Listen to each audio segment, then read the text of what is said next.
All right, ladies and gentlemen, welcome to Refamania. Yes, that's right. The road to Refamania has concluded. This is the night we've all been waiting for. This is our prediction predicament. Here we have an esteemed panel of guests who are going to continue the tradition that myself and Jeff the Ref had.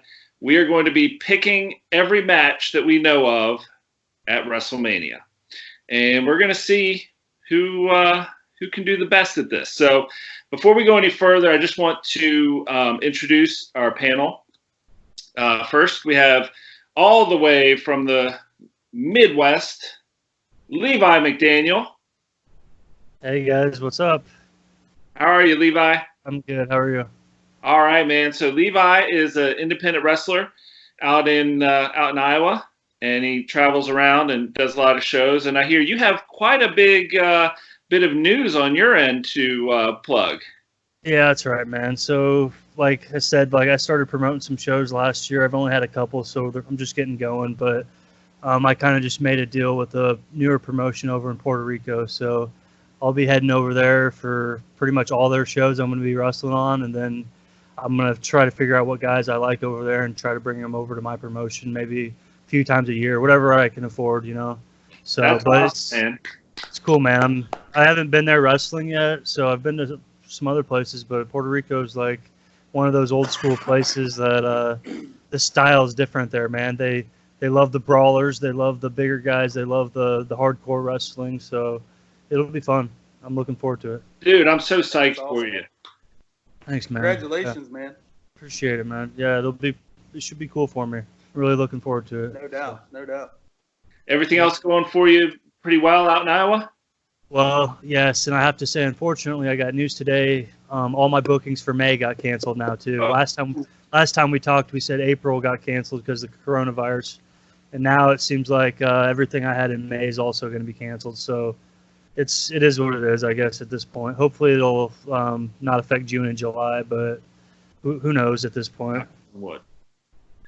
Yeah, man, I feel for you, and I hope that, as a fan, we get to see wrestling soon, live and in person.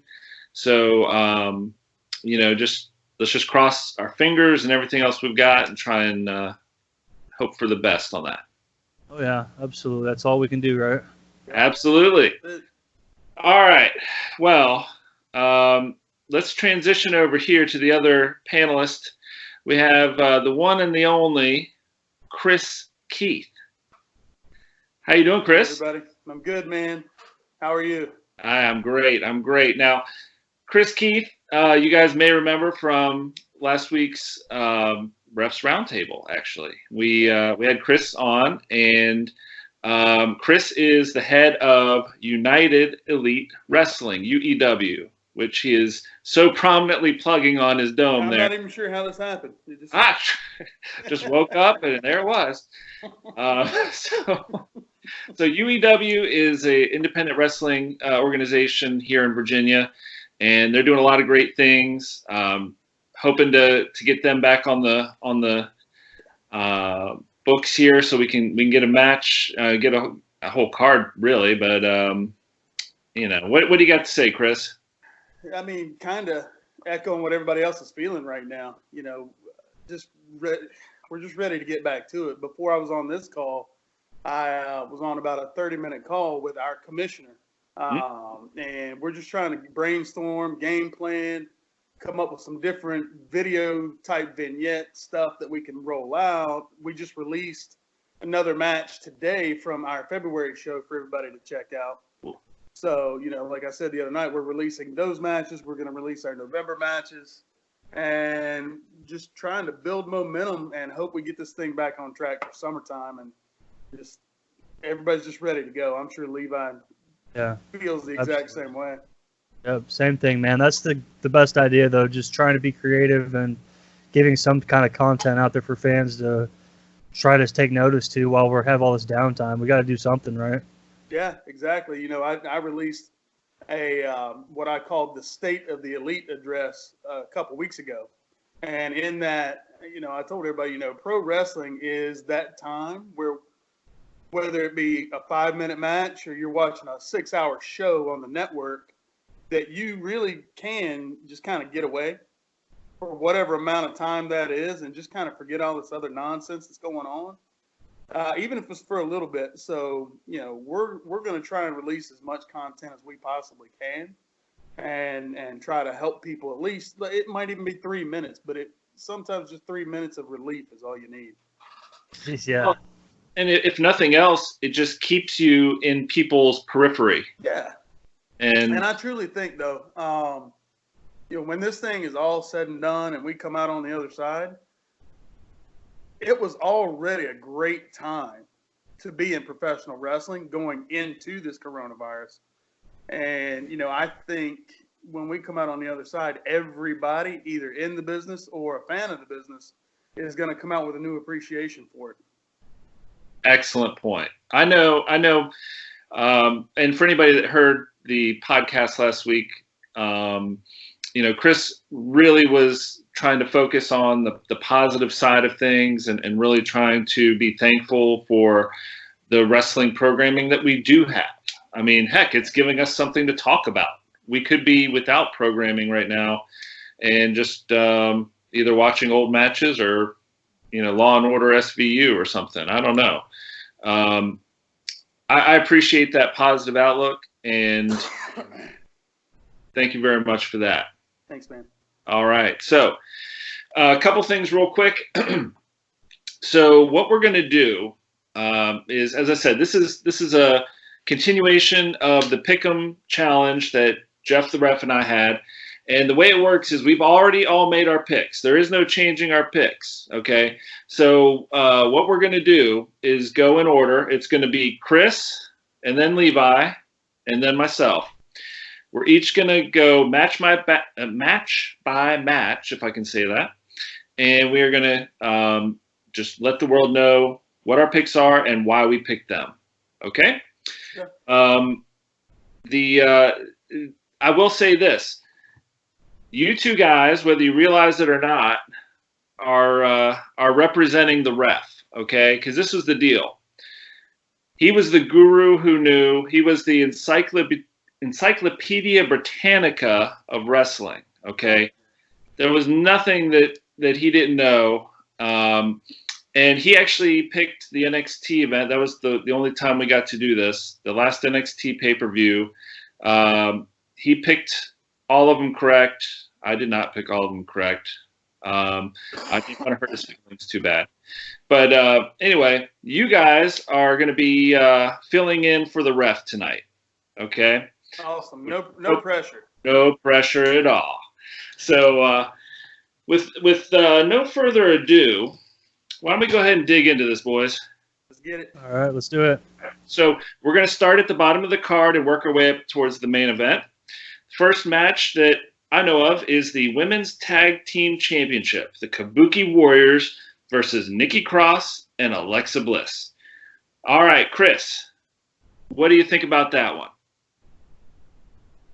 There were a couple matches where, when looking at the entire card, I was like, I didn't really have a feeling one way or the other. Okay. Other than, like, with this match, I think the Kabuki Warriors are my favorite team in this particular match. But okay. I think that if they don't do something with Nikki Cross and Alexa Bliss soon, then they just kind of put them together for no obvious reason. So I'm going Cross and Bliss. Okay, Cross and Bliss. All right, and just so everybody can see, I'm writing down the picks here so we can have a documentation of it. All right, so we have Cross and Bliss from Chris Keith. Levi McDaniel, what do you say, sir? Oh, he's going Kabuki. And the reason for that is Asuka was in the main event picture as far as for the women's title goes, and now it seems like it's going to be like Becky Lynch, Shayna Baszler are going to be like the top two chicks. I feel like it could go either way, like he was saying. Cross and Bliss, they really should do something with them, but I've just got a feeling that they're going to give it to the Kabuki Warriors. And Keep them. 100%. I didn't mean to cut you off. I'd be 100% okay with that either way. Yeah, either way, man. This is just we have to make our picks. I feel like I think it'd be cool. I like Kabuki better too, so that's kind of my thought on it. But who knows what they're gonna do? All right. So to finish up this round, my pick is Nikki Cross and Alexa Bliss. Can y'all see that? Yep, we got Oh it. yeah. Okay. Now here's why I picked these two ladies. Number one, I love Alexa Bliss. She is so good. And the women's tag team division right now is really kind of thin, I think. So I feel like they want to put some muscle, they want to put some backing behind another tag team that they can have a feud with the Kabuki Warriors for a period of time until they get some more women's tag teams into the fold. So I think we're looking at Cross and Bliss reclaiming the tag team titles. Okay. Crickets from the panel. Very good. All right. Thinking, man. And look, you put all this pressure on us at the beginning of this, so I'm making sure I've got my game face on. Well, you're right, dude. Like the women's division for tag teams, it's very thin, so it could go either way. I feel like, honestly, okay, either you do it two ways. You give it to Kabuki now, and you give Bliss and Cross something to chase after, or you give it to Cross and Bliss and then have a feud with Kabuki, or it just goes nowhere, and who knows. It's hard to say what they'll do, honestly. Yeah. Well, and two, the creative backstage has an insatiable love for Alexa Bliss. Exactly. They will do anything that they possibly can to get her on television, to get her more time. So I mean, look at what they created for her when she was suffering with these concussions. Yeah. Alexa she really never missed TV time. Very little. So I agree with that. All right, guys. Great picks there. Or at least I'm going to say Chris Keith, great pick. Sorry, Levi. All right, here we go. Next match, Elias versus Baron, or should I say King Corbin. All right, Chris Keith, Elias versus King Corbin. What do you think on that? I feel almost the exact same way as I felt with the other one. I'm an Elias fan. I think that guy is talented in ring. I think he puts on a good show in and out of the ring. I think he's got, we'll use the old charisma. He's got that. Mm-hmm. But I think for whatever reason, Baron Corbin at some point was dubbed one of the guys. Mm-hmm. And they've done all that they could possibly do to get him over as a heel. Mm-hmm. And he may be one of the best heels out there right now. So, woo! I went Baron Corbin. And if you listen to a lot of the guys and what they say about him, he is the perfect foil for a good face. Oh, hang on a second. Yep. Levi, how you doing there, bud? Levi? Good. Can you see me? Yeah. I can see Chris, but I can't see Mike. Huh. Chris, can you see me? Yeah, I'm good. Yeah, I see all three of us. Right on. Okay, now we're good. I see y'all. So. Yeah. Okay. All right. So, Chris, you were saying Baron Corbin, the ultimate foil. I mean, he's kind of the heel of heels right now, who are not in a championship picture. Mm-hmm. Okay. And so, I don't see WWE really pushing Elias to anything. So I don't think it would make sense for Corbin to drop this match. Okay. Excellent insight. And, let's just say this. Obviously, you guys are in the industry, okay? I'm not. I'm a fan. I don't know if you guys do this or not. Do you guys read any spoilers or backstage rumors or other stuff like that? When I knew I was coming on this show specifically for these picks, I did not. Oh, okay. Okay. I did not. I cheated. I didn't for this either, man. But to be honest, I do watch a lot of wrestling, man. I try to be a student of the game and watch as much as I can of a lot of different promotions, man. So with that, you'll see different comments on those videos and read different news stuff too. So, I mean, there's super fans out there that know a lot more than me, but I mean, I do watch my fair share of it. So, but as far as like, if you go to a wrestling locker room on an indie, man, every guy is like, I mean, guys are so different. They have normal jobs and do normal things. So one guy might be real opinionated and another guy might not even watch wrestling. So you just never even know, like if you're in the locker room talk, yeah, there's usually some talk about WWE, but like picks and wise, not so much always. Well, I want to put a pin in that wrestlers who don't watch wrestling. I want to come back to that, whether it's today or another time, because that's really fascinating to me. Just so everybody knows, I've said this a bunch of times on the podcast. I'm a fan. I don't read spoilers or rumors or any of that stuff. So I really do like the idea of us all not trying to get any dirt or inside information. So thank you guys for doing that on your own. But Levi, who you got on this match? King Corbin and Elias. Oh! Hey. And the reason is pretty much what Chris said. I mean, like, I like Elias better personally. I really do. I think he's more entertaining. The one thing I do like about Corbin, he's really good at selling. And, like, during the match when he's getting his ass beat, he sells it good, and he keeps selling that body part until the match is over. A lot of guys, when they fire up and have their comeback, they forget they're hurt. So he does a good job with that. But I really don't like Corbin's promos, man. I think he needs a lot of work in certain areas, but the company's invested a lot into him, and they really, they really want to make him a star, however long it's going to take. So they're really trying. I feel like there's no way Elias is going to win this, really, personally. That's about all I got to say on that one. It just doesn't. It really doesn't make sense for Elias to go over Corbin here. Yeah. No. Well, guys, I'm gonna rock your world a little bit here. Okay. Oh, shit. It's early. Do you see the sparks? Yeah. Like, who cares? I'm going with Baron Corbin.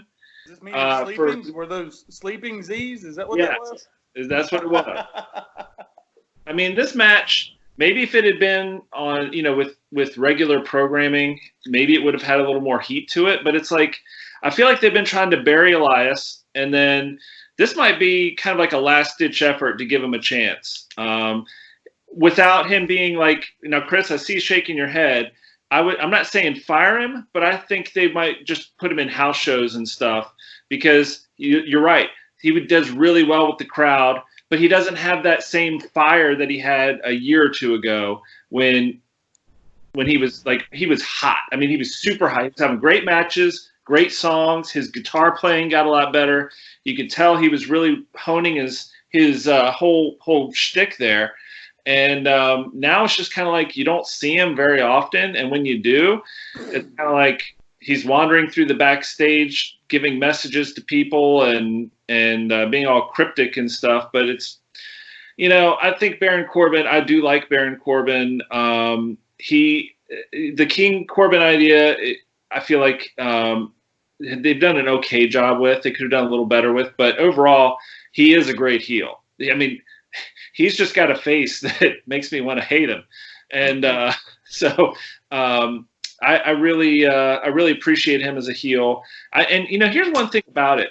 I think, honestly, because of his background, supposedly a Golden Gloves champion in boxing, I think WWE really likes guys who come from other sports who are accomplished. And that, I think, into somewhere into this.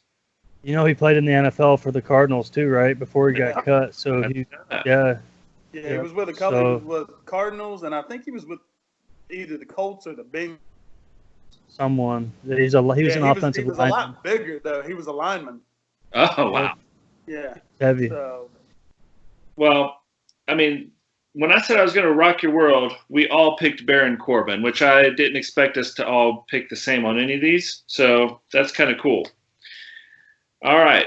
If there's nothing else to say about Elias and Baron Corbin, we think Elias is going to lose that one across the board. Let's move up to the Raw Tag Team Championships. We've got the Street Profits versus Angel Garza and Austin Theory, who is a late addition after an injury. So, Chris Keith, what do you got on that, brother? This one was an easy one for me. I went with the Profits. Okay. And What's that crossing out there, mister? Those are the ones that I've already named off. Oh, okay. I'm down. I don't know if you were having some trepidation as far as Street Profits or no. If we need to cross reference, I'm just taking it from small print to big print. I'm just messing with you, bro. I know. But dude, I love the Street Profits. I love everything that they have going on. They're one of the most entertaining teams, or really anything, on Monday night for sure.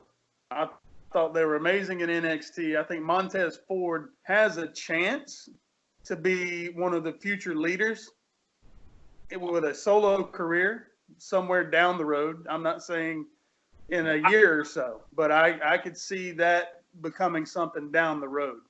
Okay. He's still really young. He may honestly be the most athletic. Oh, you there, Chris? Chris, say that again. We had a little freeze there. Oh, I said he may be the most overall athletic person on the roster. Wow. So yeah, I went Street Profits on this one. All right, very good. Street Profits, got it down for you, brother. Levi, who you got?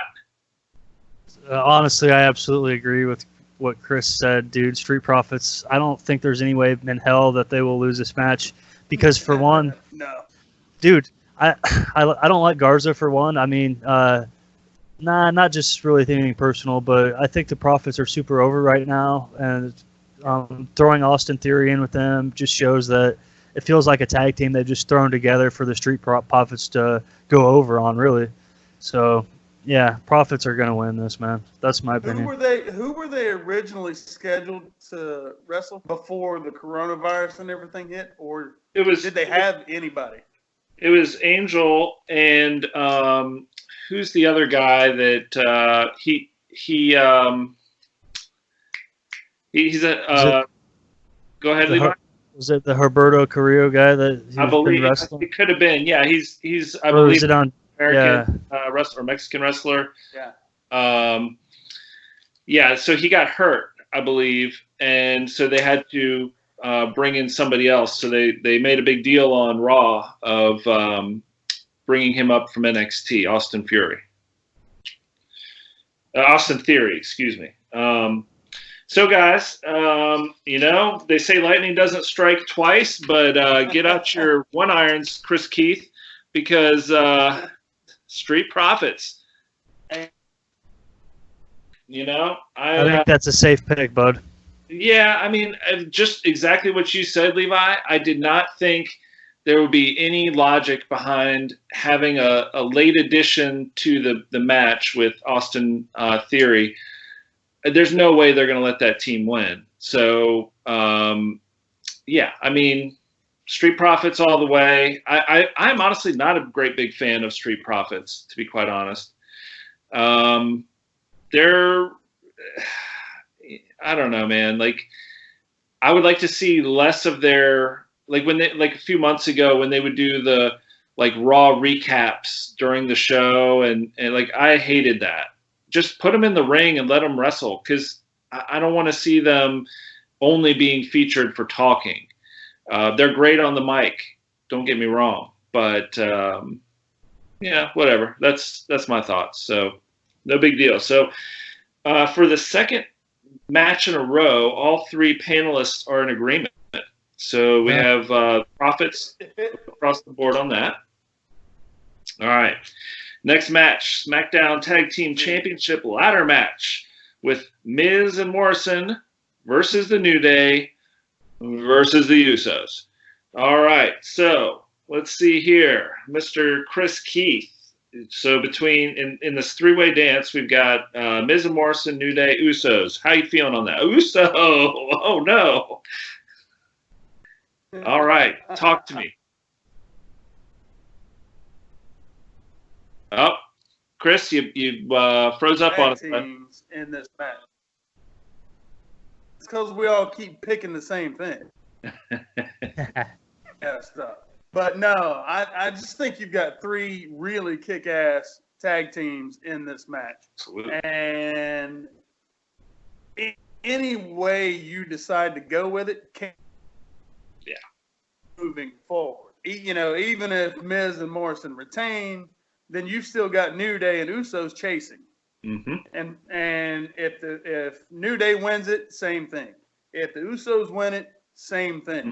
So this match can be one of those can't miss kind of matches for building the future of this feud. But, if it's a ladder match, I just feel like what team is going to be more exciting on ladders and have, just be more over with the crowd during this match. And I feel like that would be the Usos for me. All right. Very good. I'm going to come back to remind me of this if I don't bring it up. Okay. Levi McDaniel. What do you think? Right. Hey, Miz and Morrison. All right. Now, the reason is this. These guys are probably my favorite tag team WWE's got right now, and they're becoming a lot more fun to watch each episode because they're pulling out new tag team moves that we've never seen before. They're doing some innovative stuff, and I feel like they're going to take that to the next level with the ladders. And I feel like they're going to want to put them over and keep this as a solid tag team because what else are they going to – The Miz and Morrison aren't really in a spot for a singles push right now. There's no really room on them for that in the roster. So either way – like Chris was saying, all three teams, if they're smart, they'll keep them as teams for as long as they can because there's no reason to break up the Usos. There's no reason to break up the New Day, and there's no reason to break up Miz and Morrison right now. So that's just who I think is going to go over. But I'm actually just sucks there's not going to be an audience for this, because I feel like this is going to be a killer match. I mean, I think it could get pretty brutal. So, but yeah, that's my pick, Miz and Morrison. You bring up a great point there. The crowd would have gone bananas over some of these spots they're going to have. Yeah, so, before I show my pick, I just want to say to Chris Keith's point about which team is going to have the most innovative moves on the ladder. I have to agree with Levi McDaniel. I mean, you talk about John Morrison with his parkour. They always talk about his parkour. He's going to have a freaking field day. Now, I'd say a close second, the only competition he's going to have as far as crazy moves is going to be Kofi Kingston because he's a wizard doing a lot of this stuff too. So, it was tough. This was a tough match for me to pick, and I'll echo your statements because you guys are qualified experts on this. There is no. Can we get that in writing? Yeah, I'll put it in the mail. So you can't go wrong with any of the teams. But Chris, I hope you're tough enough because we're gonna gang up on you in this triple threat match. Hey, we got all right. Morrison. I can't wait Yeah. for Miz and Morrison. You know what, man? Honestly, for no crowd, just doing these predictions is going to make watching it that much funner because we're going to be sitting there remembering who each of us picked, and it'll be fun to watch, man. Yeah. Absolutely. Overall, yeah. See, look at this. We're making this event better. We are, totally. And everybody watching. Yeah, every Bengals fan. Get out of here. All right. Let's go. Huh? What? Okay. Let's go to the next match here. SmackDown Women's Championship. We have this one's a 1, 2, 3, 4, 5-way dance. Okay, we've got Bayley, who is our champion. We've got Lacey Evans, Naomi, Sasha Banks, and Tamina. So, I mean, this is just, you don't have a 50% chance of being right on this one, Chris Keith. What do you think? I struggled with this one. Again, this is where, maybe Levi can feel this. After promoting shows and putting cards, building storyline for picks, I tend to overthink. Fair enough. From time to time. And so I think when I first looked at it, I immediately ruled Tamina out. Yep. I mean, she's just kind of there to be the power in the match. I don't think that Lacey with a title could carry that women's division for very long. So I ruled her out. I wouldn't mind seeing Lacey win it, but I don't know that she could carry it long term. Then you look at what we got left. You got Naomi, you've got Sasha Banks, and then Bayley.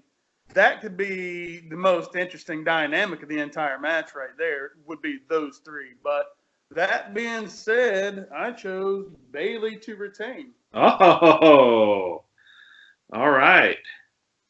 And maybe we get some the long-awaited Bayley-Sasha Banks feud moving forward. That's a strong possibility, my friend. All right, excellent insight, Chris. Let's go ahead and see what Mr. McDaniel has to say about this. Bayley. Hey. Oh, jeez. Go ahead and talk about it if you have anything to add to that, Levi. Man, if there was fans there, it would really make the WrestleMania moment great for like Naomi if she would go over in this. I think she's pretty awesome and her time's coming, but I feel like there's no fans. I don't know if they'd want to give that huge WrestleMania moment away like this. So I think it could either way go to Sasha Banks or Bayley. And I'm just going to say Bayley to retain just because I think it's the safest pick right now. But anything can happen, that's for sure. All right. Well, what I'm going to say to that is, Levi, you are a dirty dog because we were teaming up against Chris here a minute ago, and now you've gone ahead and Benedict Arnold me.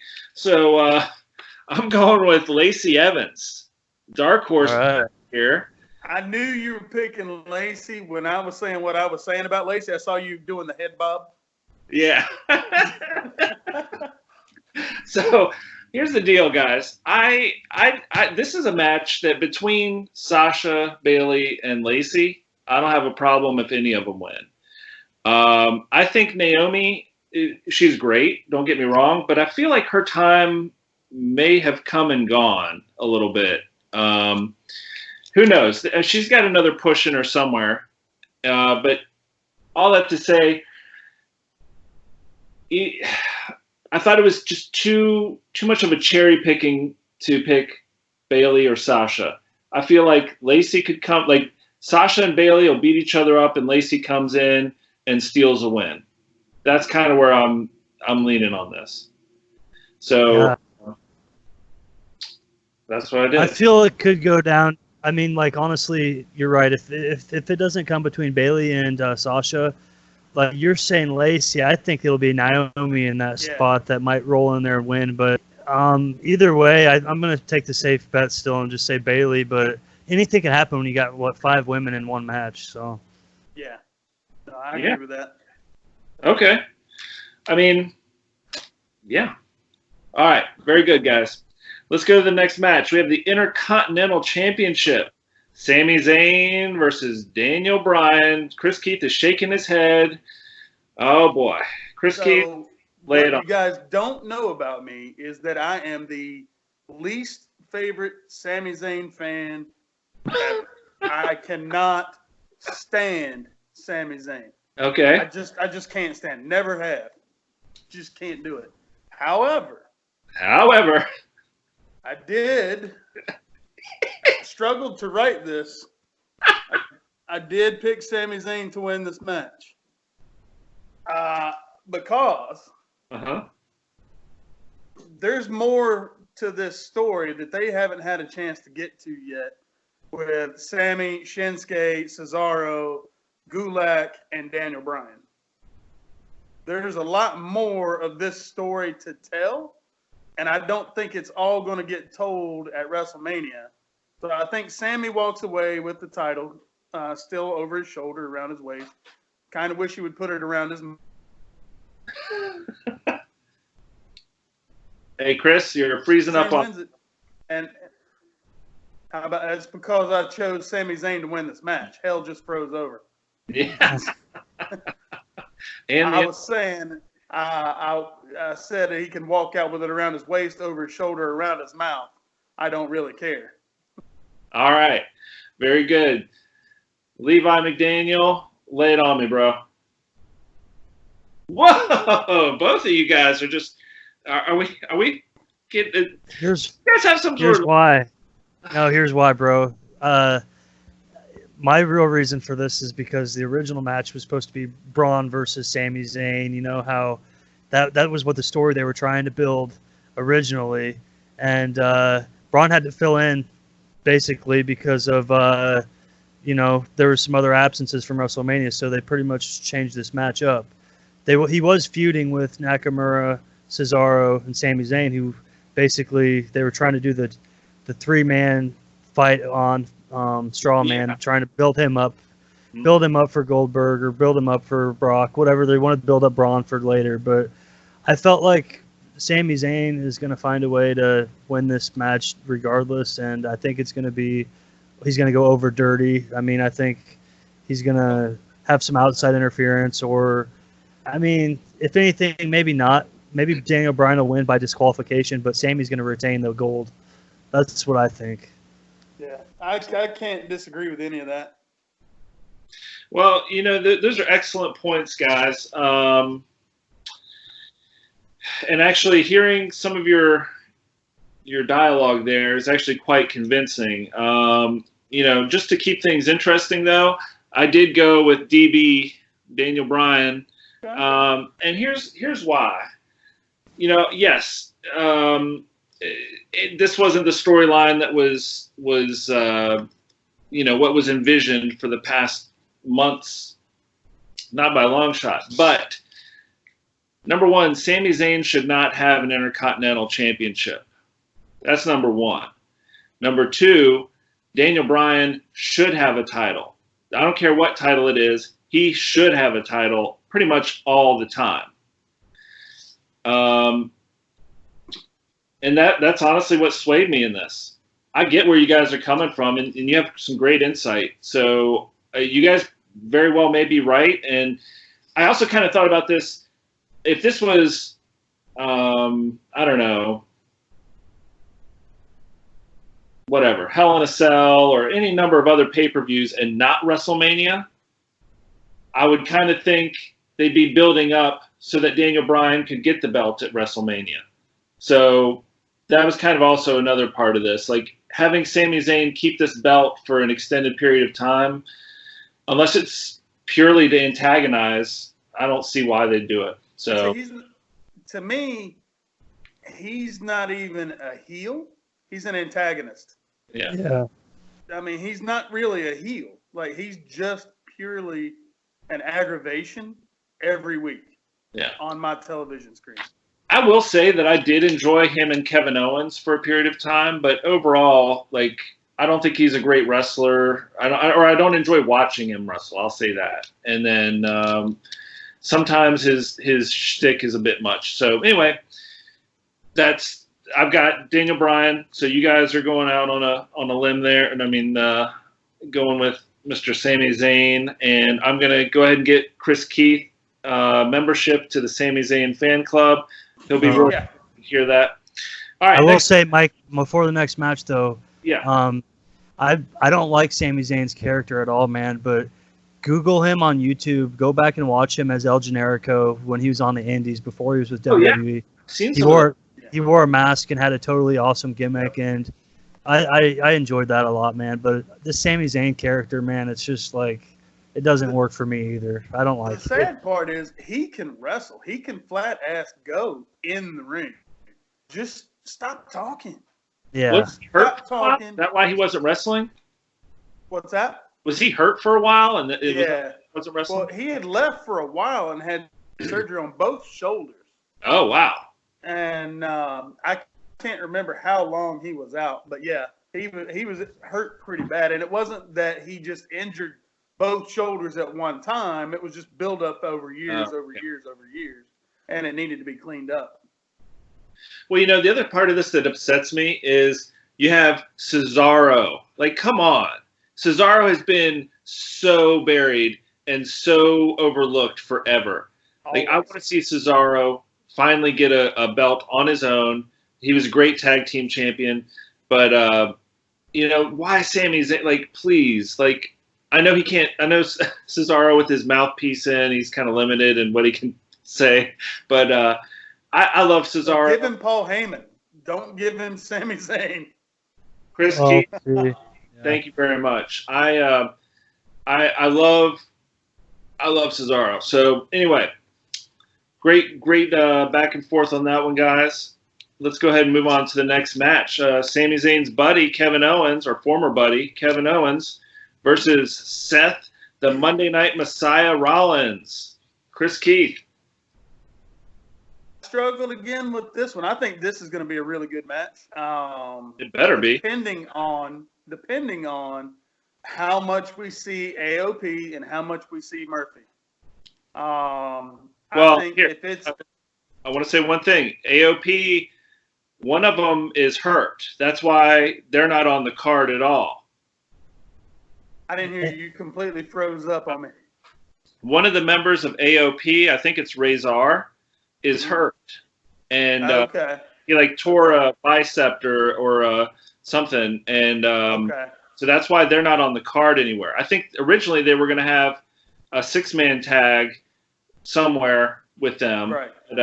But, so, well, I mean, even still, I mean, Murphy will be there, and maybe one member of AOP or none. So, depending on how the whole outside interference thing plays out, and we may see Samoa Joe pop up in KO's corner, or the Viking Raiders, So depending on how all that plays out, I went with Rollins. Okay, Chris Keith, Rollins. And two, I thought about Kevin Owens may be one of the best underdog characters that they've had in a long time. So, I mean, there's always that angle, too. Okay. Levi McDaniel. KO. Oh, boy. Dude, the thing is this, man. Like, I just don't really like Seth Rollins personally. He's a great wrestler, but he's from Iowa. That's where I'm from, dude. And I've always thought he's been arrogant and really, he's not one of my favorite people, put it that way. He's an awesome wrestler, though. Kevin Owens, is a story about him, dude. When he was on the Indies as Kevin Steen, my second pair of wrestling boots I bought from him, and I was wearing his boots, man. So when I was over in Japan for 2 years, man, I was wearing his boots, and then That's awesome. I ended up selling them, and now I wish I'd still had them because it was before he was in WWE. I never thought he would be in WWE, man, because of his weight and because of his style. I never thought in a million years he'd be in that position. And when he first went to WWE and they put him over on John Cena, it was like kind of unbelievable. So dude, I think this could go either way. I mean, I feel like with Seth Rollins being in the tag team picture with Murphy, they might be trying to give Kevin Owens a big bump and have him go over because we don't really know what they're going to do with Kevin Owens from here. So I just personally would like to see Kevin Owens win, man, more than anything. I want to second that right there. I hope Owens wins. I hope that they put Owens over. No. I've already texted. Oh, no, I'm picking Rollins to win. I'm saying I hope I'm wrong. But I'm saying I've already texted Seth Rollins and said that you are emotionally backing him as the winner of this match. Yes, yeah, let him know that. Yeah, so he'll text me back any second now. All right, guys. So for this match, this was a tough one for me. Okay, on Raw last week or this week, they had Seth and KO talking. A lot of talking, and the whole thing was Seth Rollins saying, "Oh, I'm the guy who my best day is WrestleMania. And KO, you have never had a WrestleMania moment. And you're not going to have one this time. And normally I would pick KO in that kind of scenario, but I'm sticking with Seth Rollins here. Okay, Chris Keith, let's beat up on Levi a little bit. You know what? You're playing both sides of the fence here, brother. I'm not sure. Hey, this is my show, so I think Levi and I might need to band together here. Hey, well, bring it. The good thing is now all of our picks are kind of over the place, so we shouldn't all be even by the end of this. So that's good. Yeah.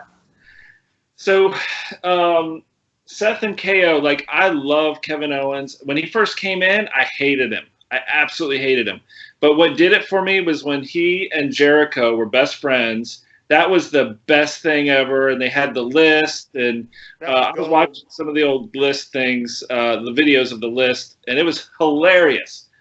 Kevin Owens has really come a long way with me. And I normally would pick him, but I don't know, man. I just, it would make more sense for Kevin Owens, I think, to win. But Seth Rollins, I think he'll get the heat if he beats him again and can just say, "You're never going to beat me, never going to beat me." And maybe a year from now, Kevin Owens will get that victory. Yeah.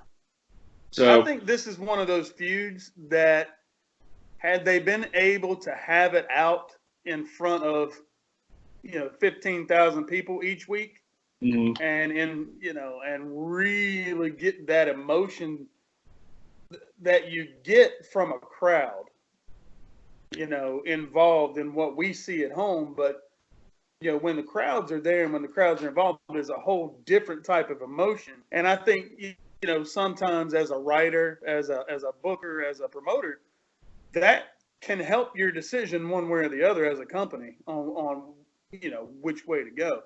It makes that swerve to the heel side so much better, mm-hmm. but it also makes that face coming out on top so much sweeter.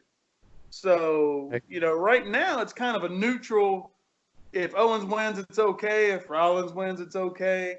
We can finish this up later on down the road, maybe at Survivor Series in November. Yeah.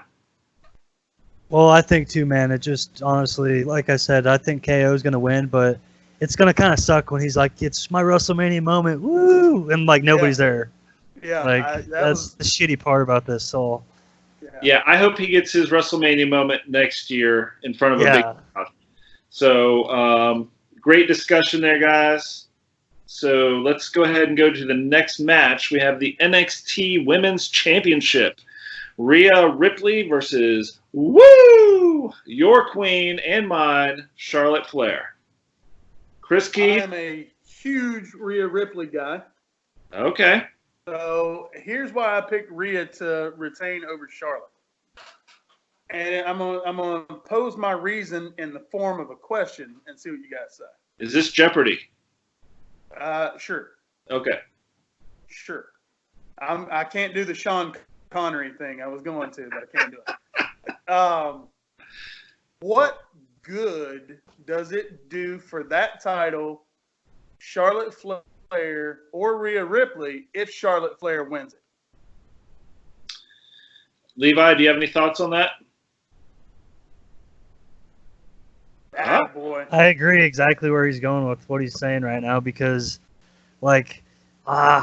dude, okay, honestly, man, I think Charlotte's the better wrestler, more entertaining, but right now it's his NXT title we're talking about here. There's really no point for having Charlotte to have this unless if it's, this will really put Ripley over big time if she goes 100%. Over on Charlotte. So to talk about a WrestleMania moment, this would be the WrestleMania moment of all is if Ripley wins this match. If Charlotte wins this match, they've completely dropped the ball on this one. Well, okay. So, Chris, to answer your question, what does it do if Charlotte Flair wins this match? It establishes the dominance of the Nature Boy's prodigy. Even more so. It's already been done, though. It's already been done. And that's why I said Rhea Ripley. Attaboy. So, look, here's the deal. I think not so this was like the missing piece. Like in golf, we have the Grand Slam. And Arnie, he never got the PGA championship. Okay? He tried and tried and tried. Came so close. Never got it. This is the only title that Charlotte Flair does not have, and I think giving it to her would just be too soon. She needs to keep going. Sir? Charlotte is a former NXT Women's Champion. She was saying there was something about she never held this specific belt. Yeah. She's already a former NXT Women's Champion. Right. But that on some part of the programming, they were making a big deal about the motivation being she hasn't had this title. I think it was about around the Royal Rumble time or something. Yeah. I don't know what they meant by that because, like I said, when you go through, I mean, she was an NXT Women's Champion. I don't know, man. They made a big deal about it, and it stuck. That's weird. So I felt like the heat, the sizzle of her still wanting to fill in that gap in her resume, which may be just totally manufactured. Whatever. It stuck with me, and that was enough to tip the scale to Rhea Ripley.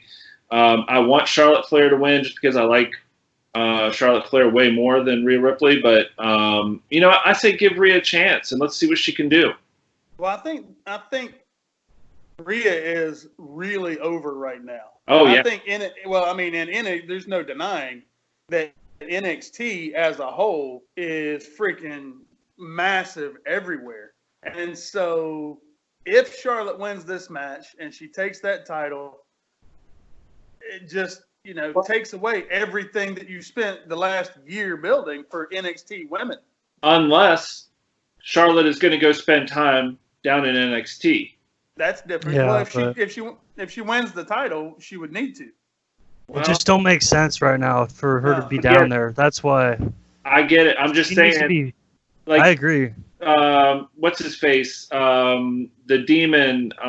Finn Balor. Finn Balor going down was a shock to a lot of people. If Charlotte went down, that would be a shock. But Finn Balor going down made sense when it happened because on the main roster, dude, he. And by going back down, and it's not even down to NXT, going back to NXT. Yeah, I don't mean that in a derogatory way. Well, no, I mean I just needed to clarify for any saying it's a step back. No, that's not what I'm saying. But yeah, I'm not saying that either. I just when they I don't know, like the crown jewels of WWE are definitely Raw and SmackDown on a weekly basis as far as their flagship shows. Raw is number 1, SmackDown number 2, and NXT number 3. It's not a statement of who's better or worse. Honestly, NXT shows week in and week out are probably better consistently than the other 2 shows put together. But in terms of what draws the fans and everything else, WWE is banking on the other 2. So there's one point I want to bring to that is NXT does have the better shows, but it is still kind of looked at as like they're up and comers. However, the only reason it would make sense to have Charlotte down there right now is if they want to maybe have her down there to build up the rest of the women down there. Exactly. Kind of like. But the thing is I don't think she belongs down there right now because I think she's got a place on TV with, and the other two shows. She can There's do a really something healthy bigger. women's division right now, and I could see there's a place for her, and then there's plenty of reason for her to go down and develop some talent down there to bring up with her next time. But either way, we've all picked Rhea Ripley, so. Let's see how it shakes out. Yeah, exactly. I hope we're right. All right, dudes. Let's see here. Now, this is an interesting one. We've got a Boneyard match with Taker and AJ Styles. Chris Keith, you're up first, bro. I'm going dead man. I mean, it's WrestleMania, and he's lost twice in 120 years at WrestleMania. I'd say the odds on Taker winning this match are more favorable than the odds on him losing to AJ Styles. Okay. Even before Tampa was canceled, I would have had a really hard time getting it. And actually, this was kind of leaked that it was going to happen before Tampa was canceled. I was not excited about this particular matchup. I don't believe right now, at Taker's age and all the injuries that he's had, that AJ Styles was the right matchup for Taker. I just don't. All right. Excellent. Levi McDaniel, let's see what you got. Oh, we got Taker. Dude, I think, honestly, man, like, do you remember at Crown Jewel when Brock just killed the small guy, Ricochet? Yeah, oh my God. I think, yeah. Dude, Taker's, like, getting limited. I think he's just going to go out there and lay the boots to AJ, and for some reason they're going to really stick it to AJ. I feel like there's no way they can have a good match with Taker's age and the style, different clash of styles. I feel like this is going to have to be a quick match. It's like way back when, I think it was like almost every WrestleMania has like a really quick match on the card. I feel like this is going to be a big entrance, and then, dude, I think he's just going to squash him. Was it 3 or 4 years ago, he absolutely, like in 30 seconds, squashed Cena. Exactly. And also, too, man, like, I remember when Sheamus squashed Daniel Bryan at WrestleMania. Was that, and what, it's 8 like, seconds or something?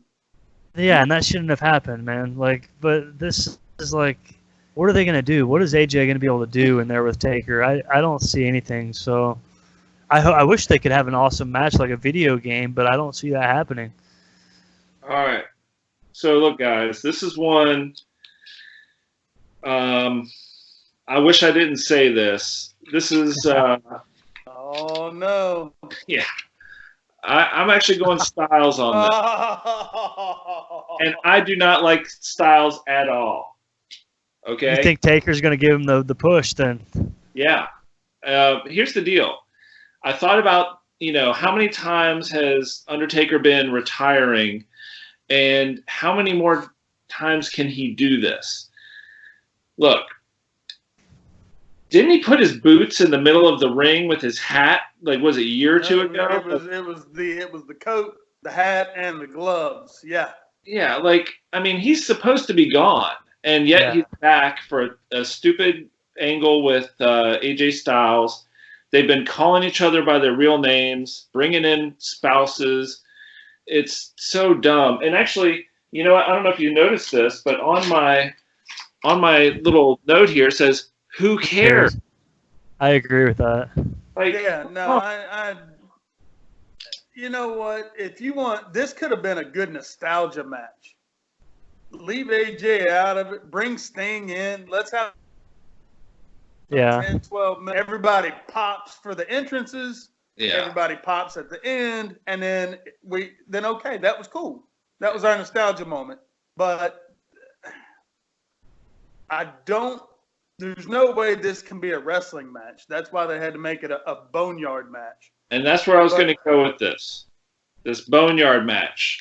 You talk about what can Taker do.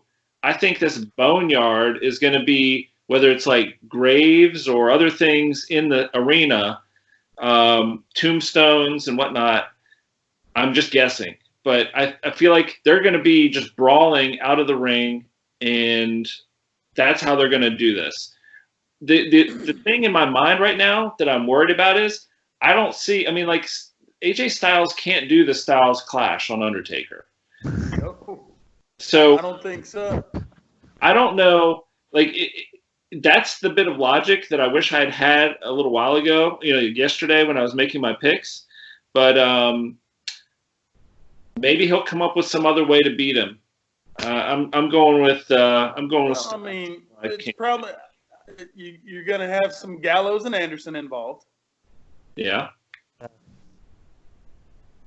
Well, does that mean? I think we're getting. Does that mean Taker might have Kane or something I'll show up. Probably Yeah, not. that's what I'm thinking. Well, we're going to get the American Badass Taker, I'm pretty sure. I don't think we're getting the Undertaker. I think we're getting the American Badass based on his promo from Monday. I think that's what we're going to get, which is cool. You know what? We haven't seen it in a really long time, and we've probably got 1 to 3 more years of WrestleMania with him. Period.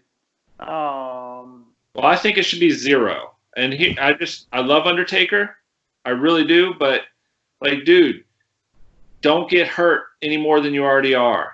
Like, you retired the Undertaker, and I get it. It's kind of like when Superman died in one universe, and he's alive in another alternate reality.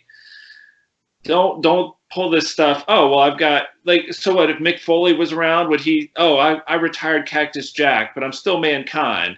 Like, no, I don't like that. No, I think it's a thing that WWE is doing now. I was at Mania last year, and when Thugonomics John Cena came out, and everybody largely, it was kind of a really mixed reaction, and it wasn't the normal Cena reaction of Cena sucks, let's go Cena. It was, who really cares, and what the hell is this? Yeah. See, my thing on this, man, with Taker is this: like, his entrance is still going to be awesome, and no matter if he's 100 years old. Absolutely. And I think that as long as they feel like they can draw money with him based off of him just walking down and killing somebody, I think they're going to let him do that maybe once or twice a year, as long as he can physically do it. But I think, honestly, man, if AJ went over somehow, this would be great for AJ. But unfortunately, I mean, I can see what you're saying, Mike. Like, it would make sense to somehow have AJ win for AJ's career because AJ's on there every week. But I just don't see how physically they're going to have a good match, for one. And for two, what the hell is AJ going to do to put Taker away? Like, I don't know. This will be whatever. This is just one of those matches. Like, I watch Survivor every week. Do you guys watch that show? Yeah. No, I don't stay current on it, man. I used to, but haven't watched it this season. Aren't we on, like, Survivor 742 by now? I think 42. But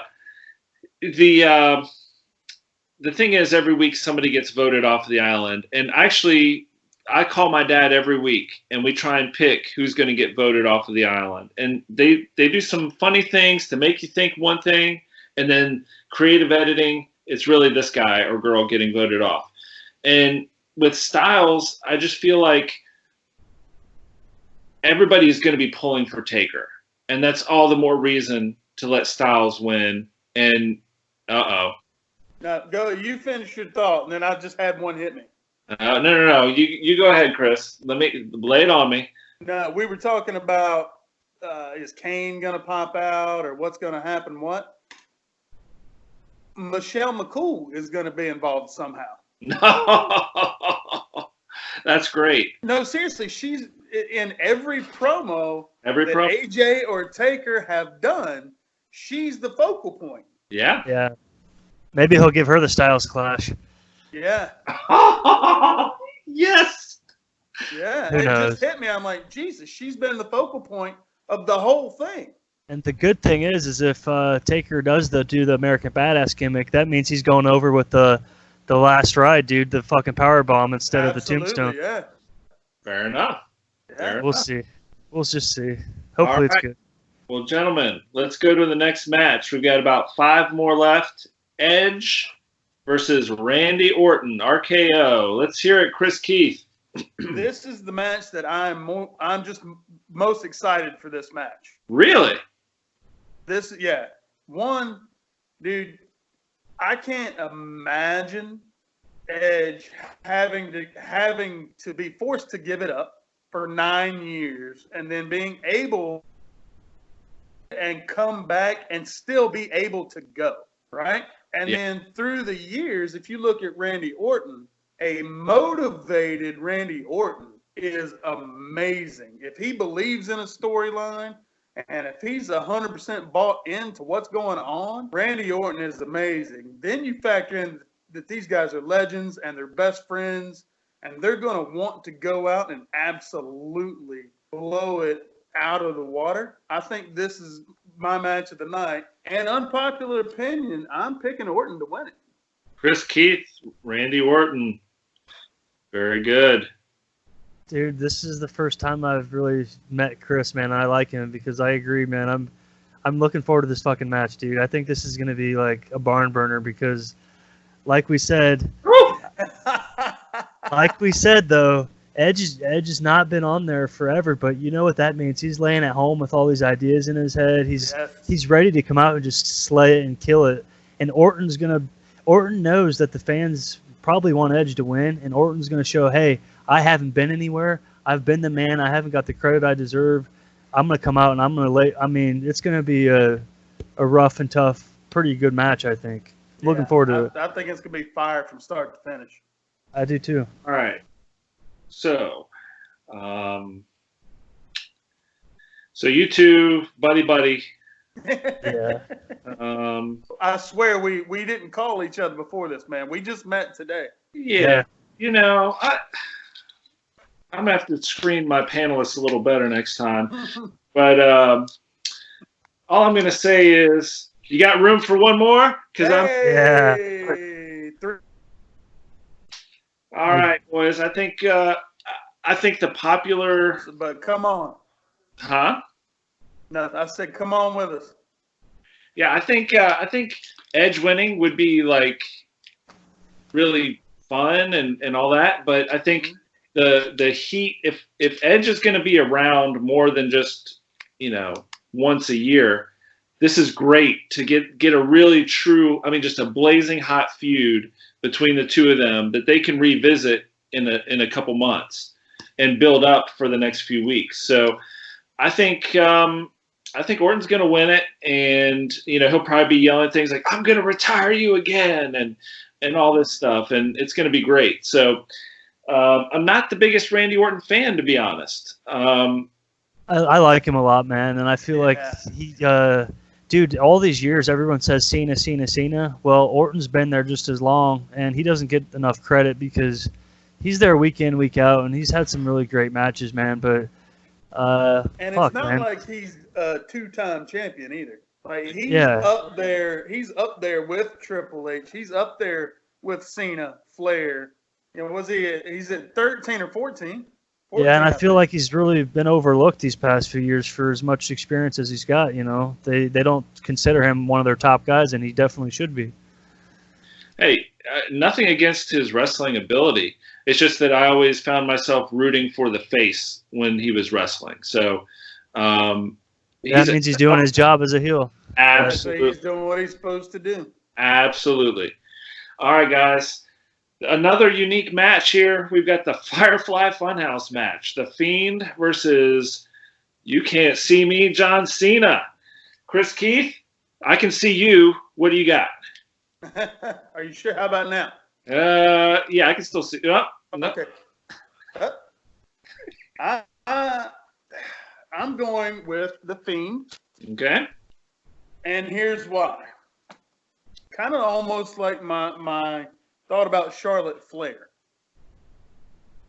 If Cena wins this match, what in the holy hell are we doing with Bray Wyatt? It's like Bray Wyatt 2.0. Is it every time this man wins a title, he immediately loses it and then gets buried?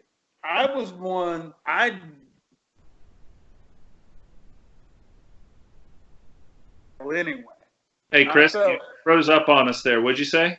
I said I'm one that has never felt and don't feel that the Fiend needed a title. I feel like he should be one of those guys who we don't see a lot of, and when we do see him, he comes in and does like an Undertaker type deal. So I felt they put the belt on him way early because he was extremely hot. Okay. However, I don't feel that losing it to Bill Goldberg was the way to go. And I feel like because he lost it to Bill Goldberg, if he loses to John Cena, well then shit, let's just pull him off TV altogether. Yeah. That sounds like a great idea. Levi McDaniel. Oh! Jeez. Hey, Levi just said, Chris, you can't see me. I wish Dude. I hadn't. No, I'm just kidding. I feel like everything Chris said was true. Definitely agree with like what the fuck are they doing with him, because his match with Goldberg, you know how Goldberg, that was like a video game, dude. They were only finishers in that match. Spear, spear, spear, mandible claw, reverse spear, jackhammer, it's over. Yeah. Like a video game. Okay. Well, that shows we're going to talk about Goldberg in a little bit, so I'll hold off on him, but like okay, if that was him and Goldberg, and Cena is supposed to be one of the greatest Hulk Hogan type of wrestlers, unfortunately, there's no really reason other than to have Cena there to make money because he's not a full-time guy. I feel like they're going to turn Cena into like the Undertaker now, who just or Goldberg or Lesnar, who just shows up part-time and he just wins every time because it's John Cena.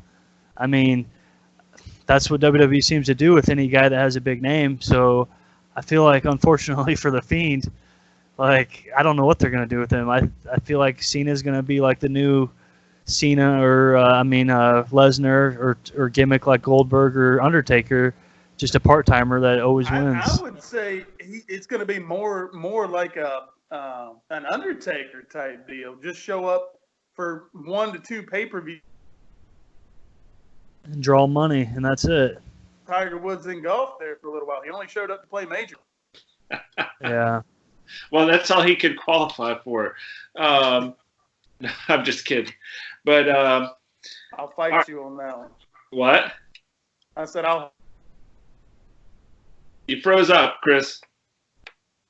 He said he'll fight you for that one. Still? Okay. There you are. You're going to fight me on that one? Yeah. Hey, look, I'll tell you what. Tiger Woods, I don't like him as a person at all, but it's amazing what he has done over the past year or whatever, coming back from all these surgeries and stuff. So I give him a hell of a lot of credit.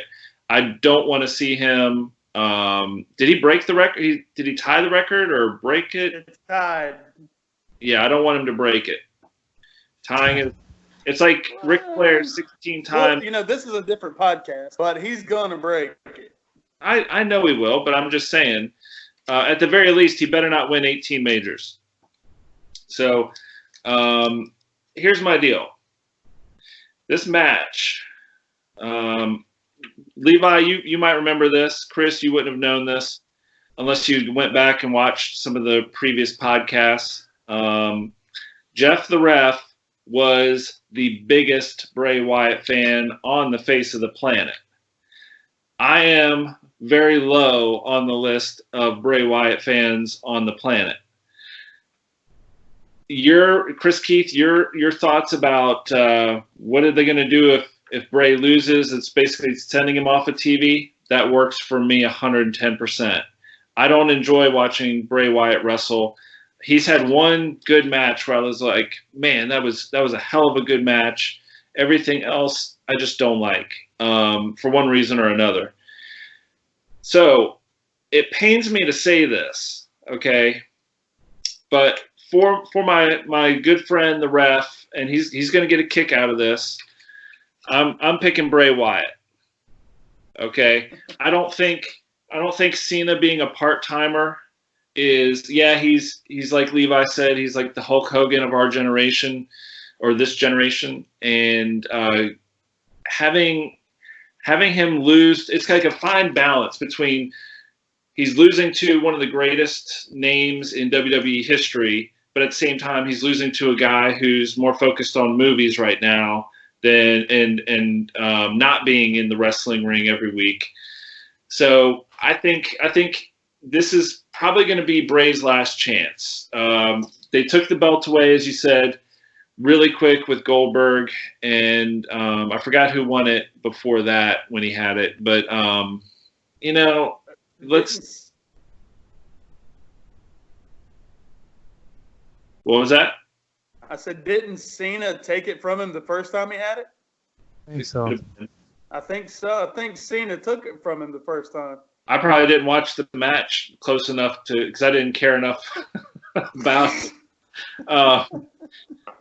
So I picked The Fiend. I hope it's a great match. And you know what I was kind of hoping for? What if The Fiend somehow recruits Cena into his fold and Cena becomes like a regular on the Funhouse somehow? So you don't have to be there every week. You can just film his little thing and do so. Like if he goes heel or somehow dark with this, that could be interesting. It would be interesting. I always wanted to see John Cena wearing an NWO shirt there for a little bit. I did. Just one of those things, black and white. Mm-hmm. That would be something. All right, dudes, we got 3 matches left. Let's go through this. Raw Women's Championship, Becky Lynch, the man, versus Shayna Baszler. Who you got? Chris Keith. Earlier when I was writing down my picks, I wasn't sure about. I wrote it down and then I just left it, and I came back to it later. And I'm still not 100% sure either, but I picked Shayna Baszler Okay. to take the title. I think that they have built her into a more dominant, physically imposing female superstar than Ronda Rousey or anyone else they had built into that role. Okay. And I think maybe somewhere down the road, Shayna Baszler title match. Say that again. Shayna Baszler. Did you say Ronda Rousey and Shayna Baszler? I did. Okay. I said maybe somewhere down the road we get Ronda Rousey versus Shayna Baszler somewhere. All right, that would be cool. Levi McDaniel, let's hear what you got, bro. Uh-oh. We got Hey, The man. Club just had a little vacancy. I feel like this, man. I feel like what Chris was saying was true, how they're building up Shayna. But I feel like this is what they were doing. They were building her up all year just to lose to Becky at WrestleMania, so it would put her over even stronger. Last year was the Women's Revolution with the main event of WrestleMania being the women's match. I feel like this is just going to put Becky over that much stronger by beating Shayna, because Shayna's been destroying every woman she faces. So I feel like they'll keep it with Becky for now. That's just my view on that. All right, very good. Well, I'll tell you what. Chris, we've known each other a long time, brother, and I think it's time that 2 former golf professionals break out some 7-irons on Levi's kneecaps, and we're going with Shayna Baszler. Now, look, I hate Shayna Baszler's character. I really do. Same. I think it's stupid. And I hated that whole gimmick of her ripping a chunk out of Becky's neck. God. Levi, you may remember on our podcast on a previous episode where we were talking about this, and I brought up the thought of, okay, so that she just ripped a chunk out of Becky Lynch's neck. So she's going to need to have surgery, and then probably cosmetic surgery. And how long is this thing really going to take to heal? And it's been a little while. It's been a month and a half, but I don't think necessarily that would have been enough time for this to heal. And maybe they'll revisit it. I don't know. But I think this whole angle is dumb. And, Shayna Baszler, I liked Ronda Rousey way better, only because, like, Ronda Rousey didn't have to rely on something like that spot with the flesh eating part of it. Like it, and you, Levi, you remember me saying Shayna was trying to be a female Mike Tyson. Yeah. It's good for shock value, but is it good for storytelling? I don't know. And I don't even think that. I didn't hear you. I said, I don't even think that was good for shock value. I said, I think more people were probably sitting around trying to think of what the fuck. Yeah. Yeah, That's so my thing, man. I feel like they've really been building up this kind of trying to build the feud, and they've been, Shayna killed everybody in Elimination Chamber, and I feel like, if the man goes over on her, that just makes Becky that much stronger. So that's my main reason for feeling this way about it. I just looked at it like they had been building up Shayna, and Becky she's already been the top of the mountain for a long time. And I think if they put Shayna over, this will launch the two of them into a story that will have legs for a long time. So that's all I was thinking on that. All right. With no further ado, let's talk about the Universal Championship. We have Goldberg and what used to be Roman Reigns, but now has been changed to Braun Strowman. All right, let's hear it, Chris Keith.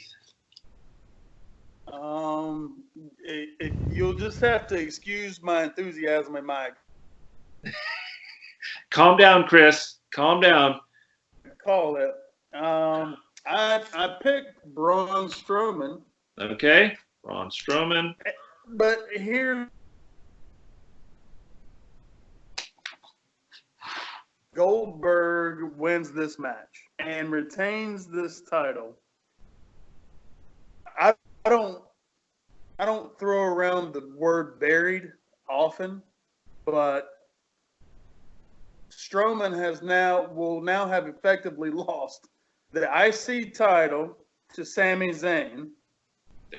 And then will have effectively lost the Universal title to a 53-year-old part-timer who is still jacked for 53.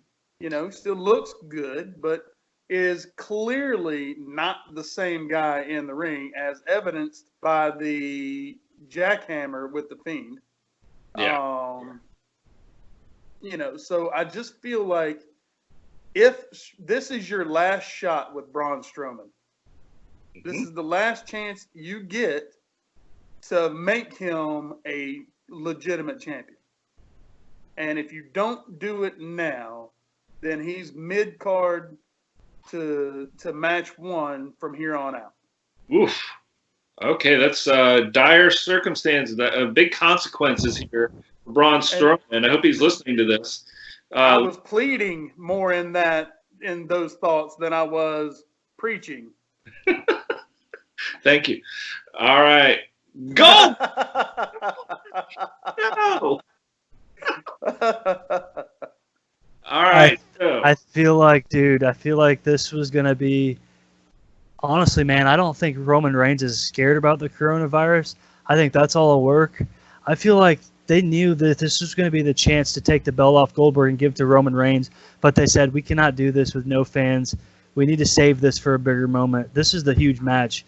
Now, I feel like Braun is being the replacement. Same thing. Hopefully, we get a better match out of these two than we did the Fiend and Goldberg. But somehow, I think they're just going to keep putting this off. They're going to try to keep Braun at the top if they can somehow, but they need to. But this dude, I think the WrestleMania this year is so forced, and it's like no fans really kills everything. I feel like I don't see the title changing. I don't see them doing that big of a title change with no fans, and I really feel like this was going to be Roman Reigns' spot, and that's why he pulled out, because there's no fans. I don't think it has anything to do with the virus. Wow. So I think they're going to delay it, and I think they're going to give the match to Roman Reigns against Goldberg down the line, where Roman goes over on Goldberg. But I think that's the only reason why Goldberg's retaining. And I do agree this could take Braun down a notch or two. They're really going to have to they're going to have him kill people again up until they do something with him again. But I don't know. We'll see what happens, I guess. No, it's probably not going to be a good match. Too much. But one of the things I thought about was when I picked Strowman was Strowman's best feud that he's ever really had as an individual was with Roman Reigns. Yeah. And so, this can bring that back up, and Roman can take it from Braun. But they had a really good feud. When it was in the moment, I got tired of it. But when I look back on the feud that those two had, it was really good, actually, and I kind of missed that. Yeah, I agree with you on that, dude. And I also think, dude, long-term booking for WWE, eventually Goldberg's going to be out of the picture. They're going to milk it as long as they can get away with it. I feel like he's going to be out of the picture. Lesnar's going to be out of the picture eventually, too. And I feel like the future, who they want to be the top guys, is going to be Roman Reigns and Braun and maybe The Fiend. I don't know. But, I mean, they're going to try to milk – they're going to milk Lesnar and Goldberg as long as they can, I feel like. Oh, And if, yeah. So I feel like they're saving it for Roman and Goldberg to do this later on. I really do. Yeah, you may be right, though. Spear versus Spear. I mean, that had a nice ring to it. And look here, we've got a 50-50 split between the panel. I'm going to tip the scales, and Chris Keith, giddy up. Hey, we did it again. We did it again. You know, here's the deal. You guys both brought up great points. I just look at it like Goldberg's a part-timer, and would he come back for SummerSlam? Maybe. But having the belt on Goldberg at all really isn't doing anything for the title. It doesn't do anything for Goldberg. To me, it's just hiding that belt away from the roster. And so I want to see it on Braun Strowman. He can lose it to Roman Reigns. That's fine. And you know what? Roman and Goldberg could still have a match down the road. There's no rules saying they couldn't. But it doesn't have to be for the title. I'm going with Braun, and that's the bottom line because Big Mike said so. So now what I would like to see, well, anyway, we'll come back to that. All right, so last match, we have the WWE Championship, Brock Lesnar versus Drew McIntyre. This is it, boys. This is, I believe, the creme de la creme main event. This is it. Last chance to dance. What do you got, Chris Keith? So all three have talked about potentially wasted WrestleMania moments this year. Big moments for different superstars that are or could potentially happen. Nobody. So I think that this is going to be one of those moments, and unfortunately, I think Drew McIntyre is going to win his first title in front of nobody. Wow. Levi's smiling. He went Lesnar. I did, but I went for Brock, man. But I was laughing because if Drew does win, it's just going to be like suck for him, like no fans. That's why I was laughing. Yeah. I feel like, dude, I just feel like with no crowd, like I feel like the future is, Roman Reigns, Drew McIntyre. They're probably going to try to keep him up there, and Braun. But I just feel like with no crowd, it's not going to solidify that moment. So I think Brock's going to beat him, man. That's basically the same as Goldberg match. I think Brock's going to win just the same. But that's about it. I don't think if McIntyre loses to Brock, that's not in my mind as devastating to him as it is for Strowman to lose to Bill Goldberg. Yes. Like if because what we know about McIntyre and Lesnar is that they're going to go out there and beat the living shit out of each other, and it's going to be a pretty good match. Yeah. And so if McIntyre loses that, then okay, we got what we thought we were. Right. Absolutely. And I could flip that around and say the same thing. If he claymores him 10 times and, and McIntyre leaves with the title, then, hey, okay, it's still good. So. All right. Guys, you've been excellent guests and panelists on the show this week. Before I give you my pick, I just wanted to say thank you very much. I really do appreciate your insight, and I'm gonna end the pick'em with the final pick here, and I'm ready. I'm going Brock Lesnar. So see, there's the typical heel move right there. You let me alone, let me on all this time, and turned on me in the end. that is exactly right, Chris Keith. I got your trust back. You know, we had a rocky patch there for a while, but then I got my steel chair and just bashed you right over the You head. did, man. I feel like you're Seth Rollins. You just hit me from behind with a chair. Okay, I mean, hey, you know, the Shield breaks up from time to time.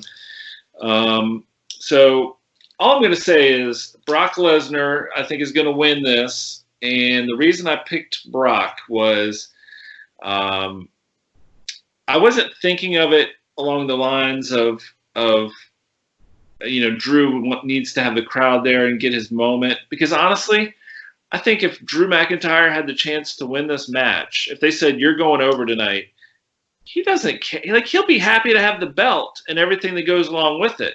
And he can have other matches with crowds, and that'll be fine. Like any guy that would say, now Roman Reigns, he's been champion multiple times. You know, he's on a different level, I think, than Drew McIntyre in his career. So maybe Roman Reigns said, I want to wait till there's a crowd. Personally, I don't go that route. But I think if Drew McIntyre had that chance, he'd say, you can have me win in a parking lot or in a backyard. I don't care. Just give me the belt and let me have that on my resume.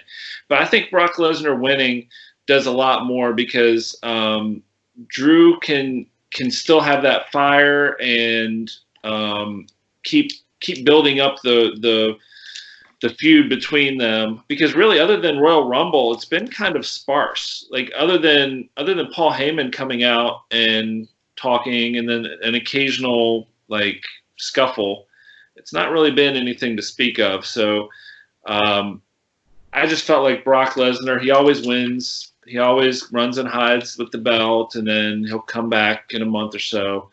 But maybe this feud will have some legs, and they can keep Drew Lesnar in the title. I mean, Drew McIntyre in the title hunt, but string him along for a little while.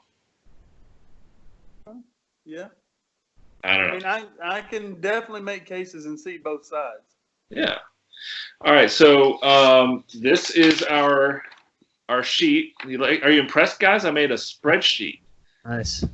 Yeah. So what we'll do is obviously we're going to watch Saturday and Sunday, and then next week we'll have the round table, and the three of us will be back on here going over the results. And we will crown our champion once we know how it all shakes out. The one thing I was going to say earlier, I'm going to pose a question to you guys, and then I'll answer it myself after you guys have. If there was one thing that could happen at WrestleMania, like if you had a magic genie in a bottle, and you rub that bottle, and it says, Chris or Levi, you get one wish for WrestleMania, what would you want to have happen? Go ahead, man. You froze up on me there. Finish the rest of the question. Oh, it was just, if you had a genie in a bottle and you can make one wish, what one wish would you make for something to happen at WrestleMania?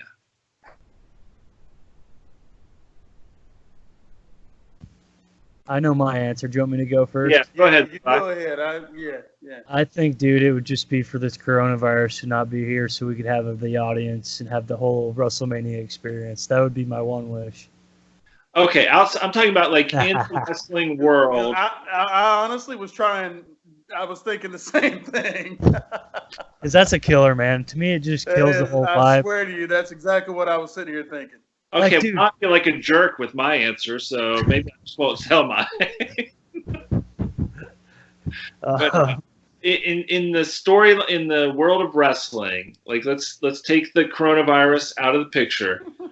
If there was one thing you could do, what would it be for WrestleMania? Oh, jeez. All right, now I got to think about it. Do you want me to go, guys? I'll go. Go ahead, yeah. All right, I'm going to write You it down. take the lead on this one. You've been going last all night. Yeah, that's right. let's see. Where'd my pen go? Here it is. Okay.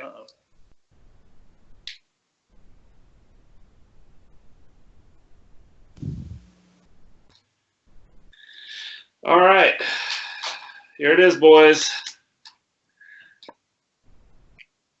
Oh, okay. All right. CM Punk. I don't think it's going to happen, but if I could have CM Punk come in and hit the go to sleep on Brock Lesnar, that would be insane. Okay. Well, you said that would be pretty insane, man. I mean, if he came out and did that to Brock Lesnar, that means Drew McIntyre is going over for the title. I mean, he'd have to, right? Yeah, but I'm just saying, like, that would be the kind of pop that people would forget about no audience in a heartbeat. True.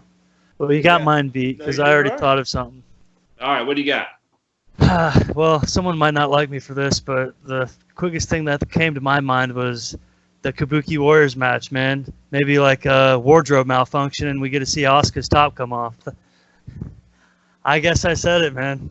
Well, that would be my genie in the... You froze up. I didn't get to hear what you said.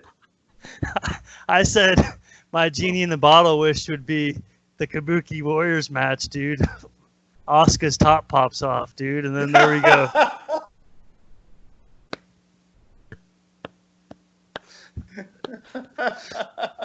Hey, man. Oh, wow. We just brought the ratings up for this show. No. Yeah, maybe. I don't know, man. I didn't think too seriously, but that would be pretty cool. I'm just going to say. Hey, you know what? She's my crush. I did forget to mention that the views and the opinions of our guests are the views and opinions of the guest and do not reflect the Refs Roundtable or Mike Kelleher. Well, what would his genie in the bottle wish be? Well, number one, he whatever it would be Bray Wyatt winning every match somehow. Like he's in every single match, even the women's matches, and he somehow wins. No, but seriously, I would say he would love seeing CM Punk come back, but then he would also say somebody like having Jeff Hardy come and do something crazy like with Edge, like come in and somehow fuck up Orton. Something like that. That'd be cool too. Okay. Or Keith Lee from NXT doing something. All right. I'm a Keith Lee guy. Well, you guys kind of have similar names, so I could see why. He's got a good name, man. Yeah, well, so Chris, you got anything? Yeah, I do. And I'm going to go with the Taker match on this one. Because AJ is going to have his burial plot there that supposedly Michelle McCool picked out. And let's say this is how Taker actually may ride off into the sunset. Let's say he gets buried in this plot. Mm-hmm. I just think it would be ridiculously cool and symbolic if somewhere looking over top of it was Sting. Whoa! Woo! Just standing there in the rafters like he used to, overlooking it. So, and then that's it. What if Sting's? What if AJ puts Undertaker in the grave and then he gives a good wink to McCool and she jumps on the back of his motorcycle and they take off out of the arena? Well, are they going to? Do they? I'm getting squirrely, guys. It's the end of the night. Yeah, I don't know. Maybe. All right, this is quickly deteriorating, guys. Excellent job this week. Real quick before we go, little trivia question for you because we're talking about McIntyre not winning. Who was the last Royal Rumble winner? Okay. Male Royal Rumble winner, not to what? Not to win the title at WrestleMania. Woo! Do you know, Levi? I'm trying to think real quick. No. I'm trying to think of who won who won the Royal Rumbles. Like I know some of the older guys. I was thinking John Cena, man, had one that he won and he didn't win the title later, but I'm probably off, dude. I don't know. I know he has one. I don't know. I'm drawing a blank. It was the 2018 Rumble winner, Shinsuke Nakamura. Oh. Yeah. Yep. Very good. Consequently, that same year, Asuka won the Women's Rumble and lost at Mania. Hell of a match, though. Yeah. Yeah, she's awesome, man. Definitely. Well, guys, let's go ahead and we're going to wrap things up here. I'm going to give you each a chance to just kind of say any closing thoughts and then plug your social media or other things if you want to. Chris, why don't you go ahead and start us off? I'll just kind of follow up with something, in the beginning of this one. I think right now we've got a lot of people that sit at home because we have to, and they stay in front of or in front of and complain profusely about wrestling companies, not just WWE, but dominantly. Mm-hmm.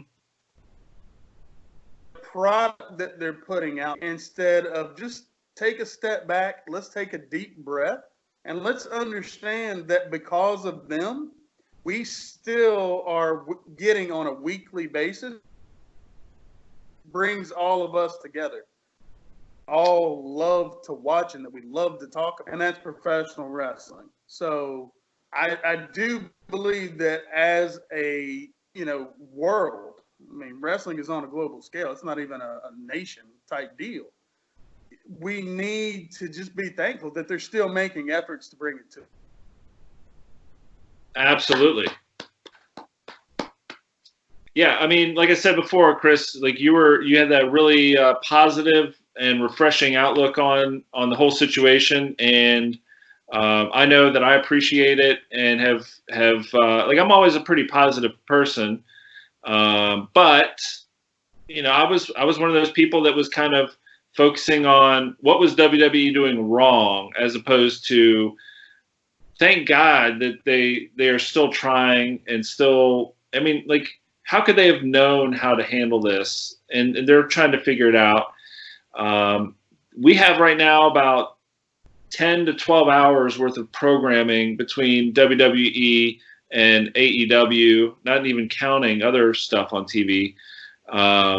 So there's a lot out there for people to get some sort of relief and distraction and entertainment from. So good on you for reminding us of that and making sure that we keep that in mind. So UEW, do you want to plug UEW for us?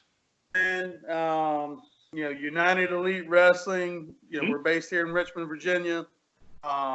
Check us out on Facebook at United Elite Wrestling. We're on Twitter at United Elite WRE1. Okay, and I will say, for those that listened last week to the podcast with Chris Keith, he mentioned that he had posted the Sledge and who are the other guys in the match? Damian Wayne is our champion. Yes. The triple threat match against Sledge Gibson and Rock Richards on. I'm just gonna say, like, that was one amazing match. It was, the camera is got a great view of the ring, and the moves that these guys pulled off, some of them were not like, they did this, I called it a 3-man weave. It was really awesome how they worked together, and I loved that match, and I can't wait to see the follow-up match. So if nobody's watched it yet, please go to the UEW Facebook, or is it on YouTube as well? Not yet. We're developing our YouTube channel. Okay, so go to Facebook and watch it, because it's so entertaining. I watched it twice, actually. So Nice. Yeah. So, all right, Levi McDaniel, all the way out in Iowa, doesn't like Seth Rollins. So tell me. Guess what? I don't like Seth Rollins, but I do like Damian Wayne. I know who he is. So, Oh, There you go. yeah. I don't personally know him just because of our location, dude, but he's an old school wrestler that's been around for a long time on the indies. And yeah, I've always, any matches I've seen of him, I like his work. So I think you got a good Let me guy tell out you there what, with man. him. Yeah, while we're talking about him, he is 5,000% nothing but a class act. Yeah. And it's been amazing to work with him and see what just see what he does for the people that are in the ring with him. Right. It's not about him at this stage of the game, and I don't think it ever was. But we're lucky to have him. We're lucky to have our title on. Yeah. I think that's awesome, I'm man. glad you've heard of him and glad you know about the guy. Oh, dude, I watch a lot of wrestling from everywhere. Most people out here probably, I mean, I don't think he's really worked out in my area, but like for the Southeast wrestlers, I know he's one of the best out there. So that's pretty cool you got him. I'd say for me, man, too, like this whole thing with like what Chris was saying with WWE, it's just awesome that they're still making it happen somehow, some way. Like it'd be a bummer for a lot of people, I think, if they would cancel. There's a lot of negativity going on with the fans, but overall, it's still a positive thing that they're putting this together and they're going to have WrestleMania despite, not having a crowd. But, yeah, other than that, I got a website, LeviMcDaniel.com, YouTube's Levi McDaniel, and Facebook, I'm on there, same name, Levi McDaniel. And, yeah, you can check me out if you guys want, whoever's watching. So I had a good time on here tonight, and hopefully WrestleMania will go good, and it'll be fun watching WrestleMania and thinking about our picks. So it'll be a good time. absolutely. Well, Levi, I'll vouch for you too. I went on YouTube and I watched a bunch of your matches, and they were a lot of fun. And I would love to see you wrestle live. So who knows? Maybe we can get you out in our neck of the woods at some point when you're on your way to Puerto Rico or coming back. Always, man. Where there's a will, there's a way. So that's the thing. Yeah. Like, haven't really been to the East Coast. Like the furthest east I've been is like I think Ohio somewhere. Oh wow! But most of the time, like for me in Iowa, it'd be like heading south toward Texas, or heading west or heading north. But yeah, or as far as west or as far east as I normally go is somewhere in Illinois. So like Chicago area. But that's just the way wrestling works, man. Got a lot of different local indies, and economically it doesn't always make sense for a promoter to just bring in a guy from the Midwest, and that's kind of like maybe where I live has been a downfall, but also it's not the worst thing in the world either, So yeah. Well, that's what I say. Maybe we can see you perform in ring in person if you're coming to or from Puerto Rico, because that way you'll have to come east at some point. So yeah. But anyway, we'll figure that out. So you've got your Facebook and website and everything else. Yeah. So yeah, just Levi McDaniel, man. And if anybody gets on my Facebook, there should be links to that right off there. So awesome. Well, everybody, you can find me on Facebook, Michael Kelleher, and you can find me on Instagram as MK333 or Hi-Fi Mike RVA. I'm really into music and records, so I post a lot of records and cat stuff. Anybody that follows me on Facebook, they know I love my cat videos. So there's a lot of cool cat stuff on my Facebook. On my Instagram. And you can see me on a TV show called Legacy List with Matt Paxton. It's on PBS, so please check your local listings. It's showing all over the country. And if you can't find it in your neck of the woods on TV, shoot me a message and I'll help you find it streaming or send you some links. But Legacy List with Matt Paxton. We're actually, I think just today or yesterday, I think we got a contract for season 2. So we are just waiting for things to calm down so we can start filming. Nice. That's good, man. Yeah. So So that's where we're at. I do want to say that as a reminder, we are going to have a follow-up to this podcast where we go through the matches and just go over the results and berate the hell out of whoever loses, which is probably me, but whatever. We'll figure it out. So I do want to do a quick plug for the Wrestling with the Future podcast family. Please check out the Wrestling with the Future on any of the streaming podcast sites, Podbean, Apple, you name it, we're on it. And you can find out a lot of really great episodes. We just had Bruiser Brody's wife.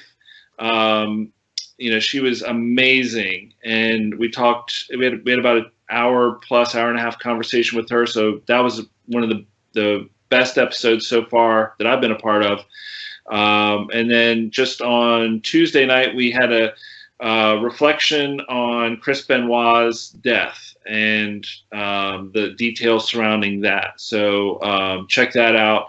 And then, of course, the Refs Roundtable. We have a weekly podcast where we go over news and happenings in the world of wrestling and have some fun. So thank you to everybody that's listening. Thank you to you guys for being a part of the show.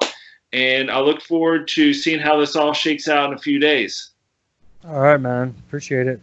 All right, guys. Have a great couple days, and be looking at your phones because I'm going to be texting the hell out of you during this, okay?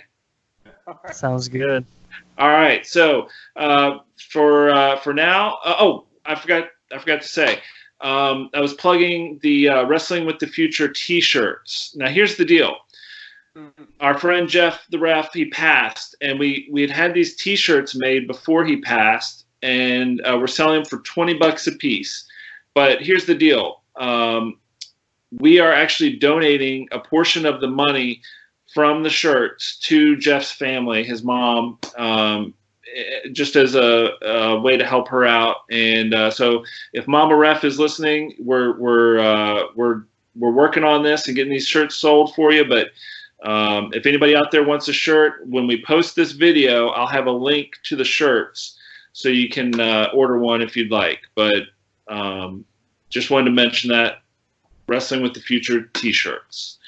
So that being said, guys, I hope you have a great night, and I'll be looking forward to raising the crown as the Pick'em champion in a few days. Oh, man. Okay. Yeah, just shine my crown up. I say go back to watching cat videos, buddy. Oh! I'm just kidding you, man. No, I love it. Good. You know what? They call me the Tiger King. And oh, shit. Here we go. So I might feed you. God. Yeah. All right. Before we go. Might be time to end the show. Show. All right. For Levi McDaniel and Chris Keith, I'm Mike Kelleher. Thanks for listening, and have a great night. All right. Hold tight.